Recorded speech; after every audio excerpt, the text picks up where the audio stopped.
Hi, welcome to Straight Talk. This is a Straight Talk I think we've all been wanting to do for a long time, and that's talk about kids going back to school. And we've got some great guests from some great agencies. Hopefully you'll get some good tips on what to do. You may have forgotten how to do some things to get your kids ready. So we're going to start off with talking about the Fund for Educational Excellence. Angelique Jessup is a Ph.D. and the program director. Angelique, welcome to the show. Hi, Mike. Thanks so much for having me. I'm so excited to have this conversation too, especially being a mom and excited for my kids to go back to school. Oh, I think everyone's excited. I don't know anyone that's not excited. Even the kids I talk to are very excited about going back to school. Tell us briefly just about the Fund for Educational Excellence, and then we'll talk a little more about some of the tips. Sure. So for those who don't know, the Fund for Educational Excellence is Baltimore City's only education fund. So what that means is that we work as a trusted partner with the school district. We work with students and other partners, funders, advocates, and different local nonprofits to really make sure that we expand resources, identify, accelerate solutions for students, and really recognize excellence so that all children, every single child in Baltimore City Public Schools experiences an effective and equitable education. It sounds great. I've heard the word so many times, but now we can really put something to it and how much you help kids. So let's talk about where we are. We've just gone through this unbelievable pandemic. We're still not finished, but we're coming out the other end, and we got kids getting ready to go back to school. What we now know as in-person learning, which is a new term we've all learned. So just give me some general things that parents should be doing, talking to their kids about, preparing. Maybe they forgot some things that they used to do. And as you as a mother, what are you doing to get them ready for school? Yeah, so I mean, whether it was virtual all year or virtual and some mix of hybrid, it was a challenging year. I think every parent I talked to, we all agreed unanimously it was challenging. And for a lot of us, we're concerned about, our child's progress in their learning and how last year finished. So some tips that I would recommend, the first golden rule to start talking to your child now. But one of the first golden rules is that attendance has to be a priority and attendance every day to make sure your child attends every day. But what I would suggest to other parents and something, that I want to do myself is to really take a moment and reflect on any concerns that you might have from last school year, because it looks so different, and write them down, be ready to have a meeting with your child's teacher, be it that first or second week of school. It could be a phone call. It could be a video chat. Now I think everybody's used to having video chats like we're having right now. And to share your concerns, talk to your child's teacher about what the school year was like, last year, because more often than not, they didn't teach your child last year. And also be sure to communicate the different dreams and desires you have for your child.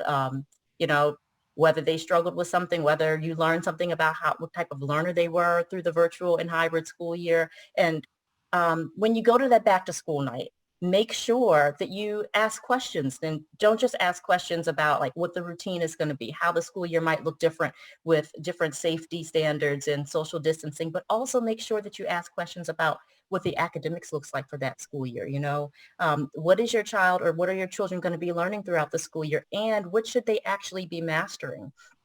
Because a lot of the communication was difficult last year. So you want to make sure you communicate high expectations from the beginning, regardless of how last year went from day one. And in terms of, talking to your child, I think there's some children who have some anxieties and some natural anxieties about what is it going to be like, especially if they were all virtual last year. I think now is a time to really start talking about how excited you are that they're going to be able to be with their friends. They're going to be able to see their teacher.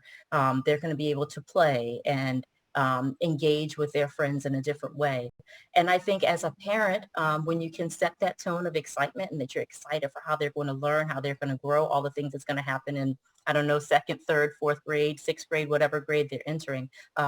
I think as parents, we set the tone to make sure that they feel comfortable and excited, because I think everybody should be excited that students are able to learn in person.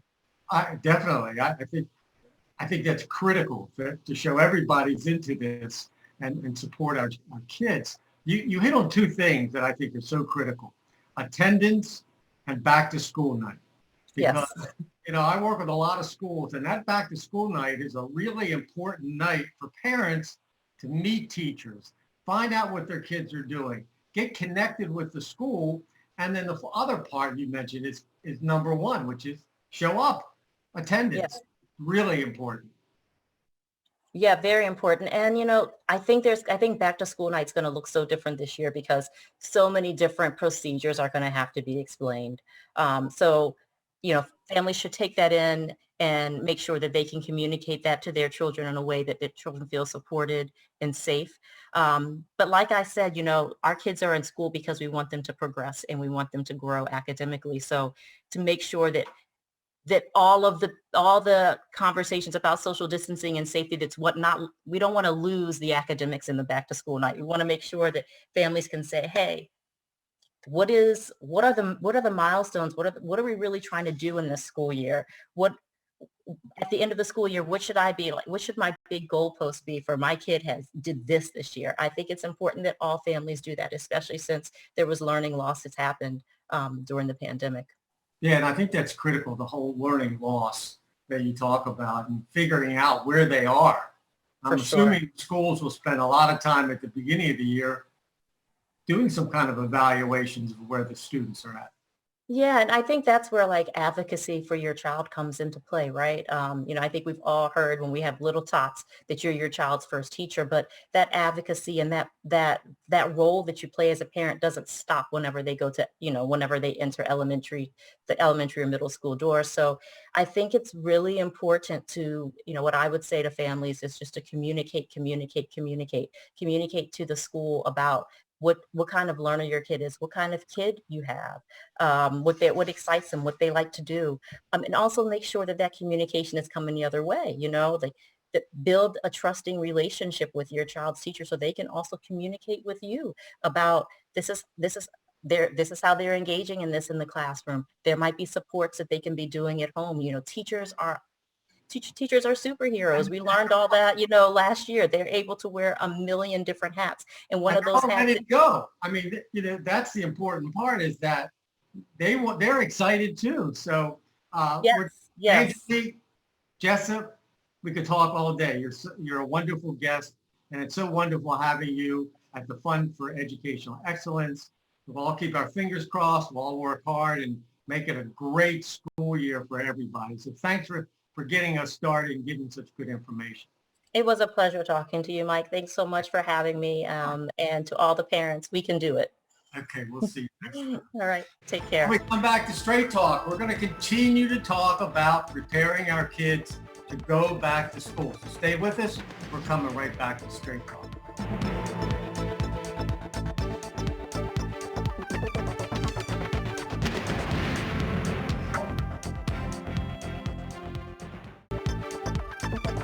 Hi, welcome back to Straight Talk.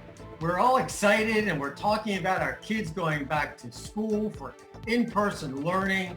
Everybody's so excited. So we wanted to give you some information, some tips from the experts. And joining me now is Shana McIver, who's Director of the Family Engagement at the Baltimore Public Schools. Shana, welcome.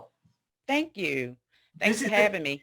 This is so exciting. We've been wanting to do this show for so long because kids are going back to school. Is that exciting or what?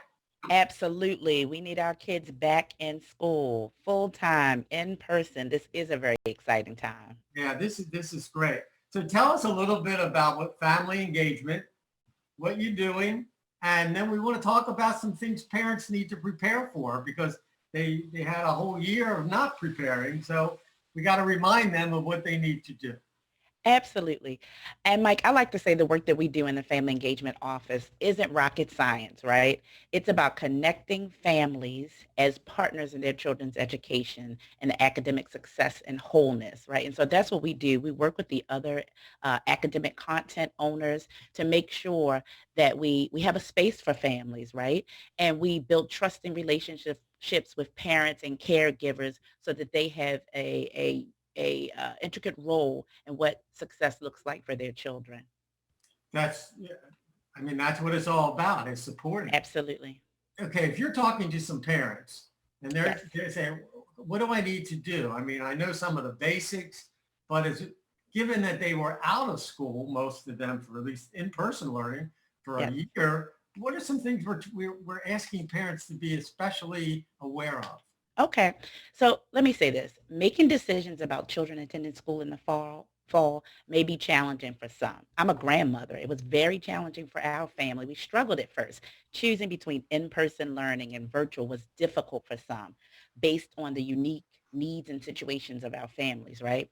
But school plays an important role in children's educational achievement, health, and well-being. So many choose to go back, and we're excited about that.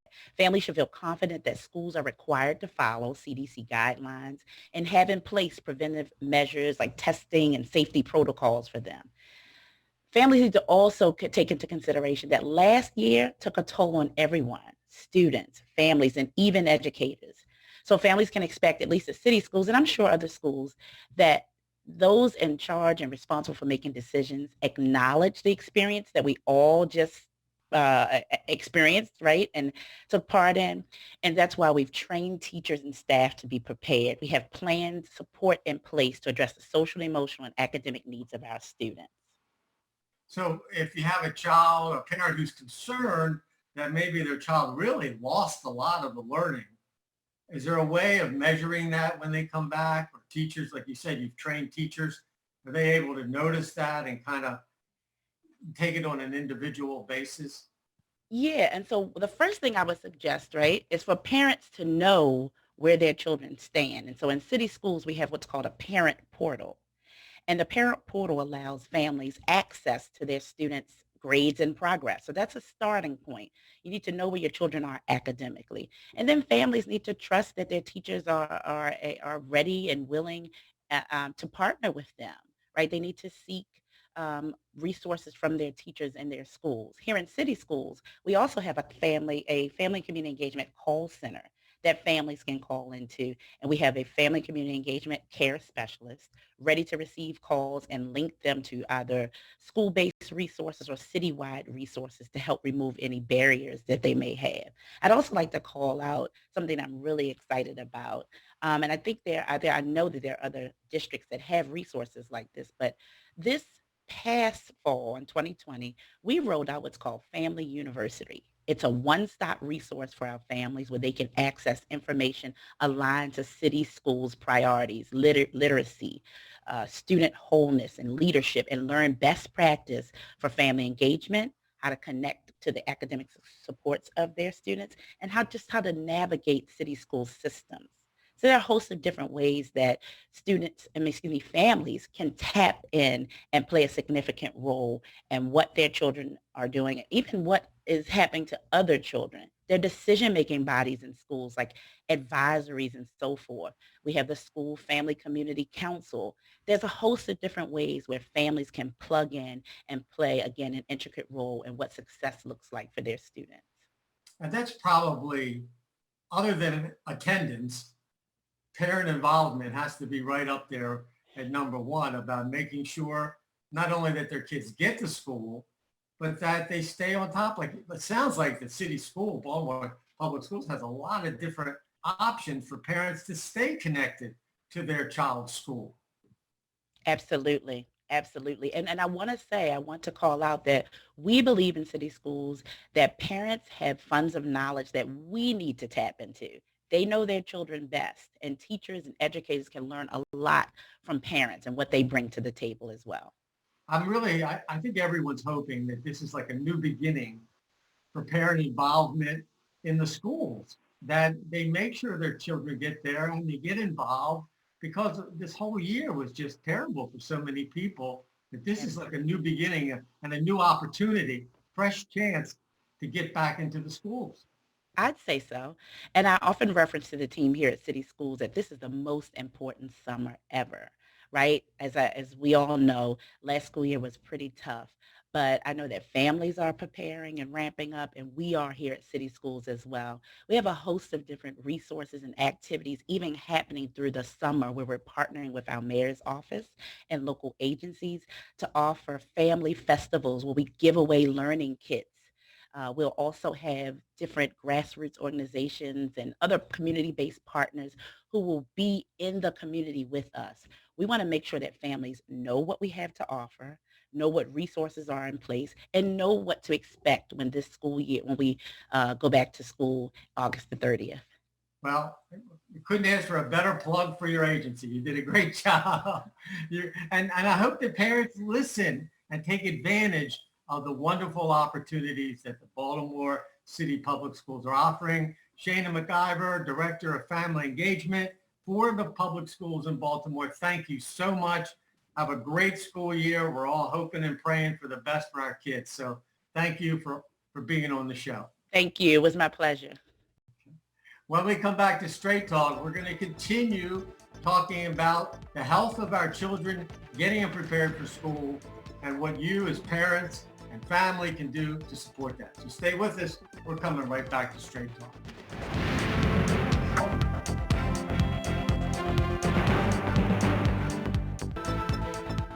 Welcome back to Straight Talk. We've been having a great conversation about getting our kids and families prepared to go back to school for in-person learning. Everybody's excited. It's been one heck of a year, and everybody's working together to make it a great experience for our children, our families, and the schools working together. And now we'll talk a little more about the impact that this last year's had on our children and families and the schools and on everyone else. And joining me is Nerissa Holder Hall. She's founder of Mirror Books, and she is we'll just talk about everything having to do with getting these kids ready in the pandemic. Nerissa, welcome to the show. Thank you so much for having me, Mike. We really appreciate it. Let's talk a little bit of everything that's been happening. We hear a lot of stories of teen suicides are up, depression is up, a lot of bad things have come out of this pandemic. But a lot of parents are now saying, okay, let's get excited now. We're going back to school. We're going back to work. Everybody, how do you see all this? You're looking at it from a more general perspective. How do you make sense of all this? Well, as a parent to 5-year-old twins, I can relate to all of the feelings families are having now that we're ready to go back to school in person. And what I would say is that there are ways to reduce anxiety and improve resilience as we think about, preparing kids for the transition, as any transition, especially one as important as going back to school. And I have 4 tips for parents, if you'd like to hear, Mike. Yeah, absolutely. The first one is to regulate your own emotions. Your child is looking to you for cues about how to feel about this new school year. Is the teacher someone that we can trust? Is the school a positive place? Your reactions are giving clues to your child about how to feel. And the second tip that I have is, especially for younger children like my own, is to encourage kids to bring a comfort item with them to school. So a toy or a stuffed animal. When my children were first going off to playgroup when they were 3, I put photos of our family into their backpack. The third tip is to prepare. So start reading children's books about going back to school, about COVID protocols, so that things are familiar when they get there and everybody's wearing a mask. And seeing children in books wearing masks will help normalize that behavior and help your child in the transition. And then the fourth tip is really to understand that it may take a little while for your child to get comfortable and to try to be patient as they acclimate. Great tips. You brought up all the main issues that parents are all feeling at this stage of the game. It's almost like we're out of practice. We're not sure, how we did it. It's a long time to be out of school, So what about if they're concerned about their child, that they're worried about some of the things they've been seeing or hearing through this, or they got on there and read a few emails and that kind of stuff. What do you tell them? If parents are having fear, I 100% relate. that fear was a driving force behind writing my book, The Day I Beat the Germs, and starting Mirror Mirror Books, because the goal was really to help parents prepare children for life's big moments and to allow kids to see themselves succeeding in difficult situations in children's books that are age appropriate before having to go into them. And so what I would say is preparing your child in advance with practical information about a situation they're entering, like wearing your mask, washing your hands, keeping your distance, is empowering. And it really improves resilience, which is really what we're trying to build as we protect our children against lasting trauma related to this pandemic we've all been going through. Yeah, I think that's real. When you talk about empowering, when you think about this, everything has just been negative. It's all negative about the pandemic and everything that's happened and the horrible things and the news and everything. But you talk about making it more positive in the sense of making it that you feel empowered to be able to go back, fresh start, maybe this will get more parents involved. Maybe the attendance will go up. Maybe some exciting things can happen because of this kind of a lag time between virtual and in-school learning. Yes, it is a new beginning, Mike. And with new beginnings are new opportunities to come to school refreshed and excited to learn and to build trust, with parents and administrators and teachers, because we've all shared this traumatic experience. And with that kind of shared experience comes greater sort of empathy towards each other. And that empathy really builds trust. And that's always good for students and families.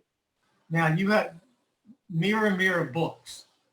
You have more than one? Are there several books? Books are coming, Mike. Yeah. I came up with the idea for Mirror Mirror Books last spring when I was quarantining with my 4-year-old twins and my husband.